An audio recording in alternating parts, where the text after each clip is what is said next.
শহর ও গ্রামে প্রতিদিনই ডেঙ্গু আক্রান্ত হয়ে হাসপাতালে ভর্তি হচ্ছে নতুন রোগী। শিশু ও বয়স্কদের পাশাপাশি জটিল রোগে আক্রান্তদের বাড়াচ্ছে মৃত্যু হার।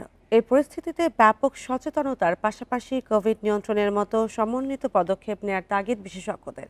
সেই সাথে মশারি টাঙানোর অভ্যাস করে তোলার বিকল্প নেই বলছেন চিকিৎসকেরা। সেপ্টেম্বরের শুরুতেও মাঝারি থেকে ভারী বৃষ্টিপাতের কারণে এডিসের লার্ভার জন্য তৈরি হয়েছে অনুকূল পরিবেশ। দেশের হাসপাতালগুলোতে ডেঙ্গু আক্রান্ত রোগীদের সাথে সাথে বেড়ে চলছে মৃত্যুর সংখ্যাও।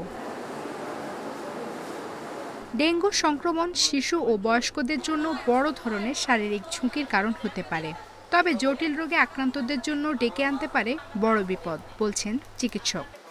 আমাদের কাছে যে রোগীগুলো আসছে এখন সব ধরনের বয়সের রোগী আসছে, তবে ঝুঁকিতে আছে বিশেষ করে যারা মানে শিশু এবং যারা মানে ওল্ড এর থেকে তার কোনো না কোনো তাদের কোমরবিড কন্ডিশন আমরা বলি, বিশেষ করে ডায়াবেটিস, হাইপারটেনশন, হার্ট ডিজিজ, এদের ক্ষেত্রে আমাদের মৃত্যুর ঝুঁকিটা অনেক বেড়ে যায়। কারণ ডেঙ্গুর যে এক্সপেন্ডেড যে সিমটম গুলো থাকে এই রোগীগুলোতে আমরা বেশি পেয়ে থাকি।